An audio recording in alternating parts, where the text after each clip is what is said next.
भेजे अंधभक्त, paper leak मामले की तुम सीबीआई जांच क्यों नहीं कर रहे हो? भोला बेरोजगार, पेपर लीक नहीं हुआ है, केवल 3 पन्ने ही बाहर आए हैं, रिजल्ट अभी भी अंदर है। ओ अच्छा, ये बताओ कि तुमने पढ़ाई कितनी की है? अपने जमाने का 5वीं फेल हूं मैं। जनता मोदी जी के नाम पर मेरे पे पूरा भरोसा करती है। तुम लोग यहाँ आंदोलन नहीं, नकल जिहाद कर रहे हो। अगर हम नकल जिहाद कर रहे हैं तो उत्तराखंड में शराब माफिया, खनन माफिया, भू माफिया, नकल माफियाओं से करोड़ों रुपए का चंदा कौन खा रहा है? तो उसके लिए हमारी सरकार जांच कर रही है। अगर तुम सीबीआई को बुला दोगे तो हमारी पोल खुल जाएगी। तुम ये बताओ, आंदोलन खत्म करने का कितना करोड़ रुपए लोगे? मैं अभी मंत्री जी को फोन करके बात करता हूँ। आ गए फिर तुम दलाली करने। ये आंदोलन करोड़ों रुपए में बिकने वाला नहीं है। तुम उत्तराखंड को दीमक की तरह खा रहे हो। जब तक उत्तराखंड को लूटने वाले सभी बेईमान नेताओं की सीबीआई जांच नहीं होगी, तब तक ये आंदोलन रुकने वाला नहीं है। अगर सीबीआई उत्तराखंड में आ गई और जो भी दोषी पाया जाता है तो उनको हम जो है जूतों की माला पहना के, मुंह काला करके घंटा घर में मीडिया के सामने प्रस्तुत करेंगे। तुम कुछ नहीं कर सकते। मंत्री हमारा, संसद हमारा, विधायक हमारा, वकील हमारा, जज हमारा, पुलिस प्रशासन हमारी, जो उखाड़ना है तुम उखाड़ लो।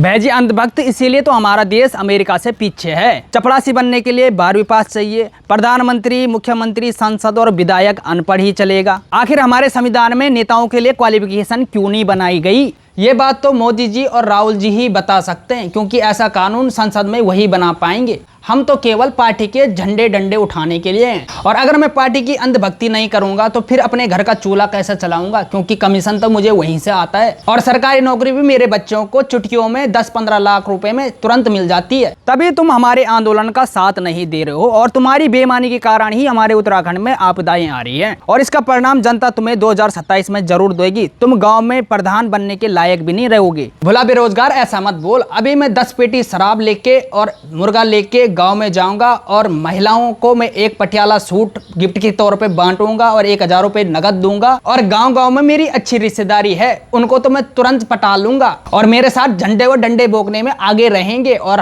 हमेशा जीतूंगा मैं। भैजी अंधभक्त, कुछ बातें तुम सही कर लेते हो जब हमारी जनता ही ईमानदार नहीं है, दारू और मुर्गे में अपनी वोट बेच रही है, इसीलिए तो आज हम रोडों पे भटक रहे हैं। अगर हमारा नेता से लेकर जनता ईमानदार होती तो हमारे पास भी आज उत्तराखंड में ही कुछ अपना स्वरोजगार होता। वैसे भैजी, अंधभक्ति का ज्ञान आप कहाँ से लेते हो? भुला, हमारे परम पूज्य अंधे गुरुजी की कृपा से लेते हैं। तुम भी एक चश्मा आंख में लगाओ और अंधभक्ति करो। बोलो हर हर अंधभक्त, घर घर अंधभक्त। भैजी अंधभक्त, उत्तराखंड का नागरिक मूल निवास 1950 प्रमाण पत्र मांग रहा है। अगर हम उत्तराखंड में मूल निवास 1950 प्रमाण पत्र लागू करेंगे तो अन्य राज्य के लोग और बिहार से आए हुए लोग हमें वोट नहीं देंगे। अच्छा, इसीलिए तुमने बिहार से 5वीं पास को ऋषिकेश में लाकर फर्जी मेयर बनाया और उसको टिहरी का बता दिया। भुला, फर्जी मेयर नहीं है, वो हमारे परम पूज्य मेयर हैं जो कि टिहरी के मूल निवासी हैं। तो भैजी अंधभक्त, टिहरी में उनका गाँव का नाम तो होगा कुछ?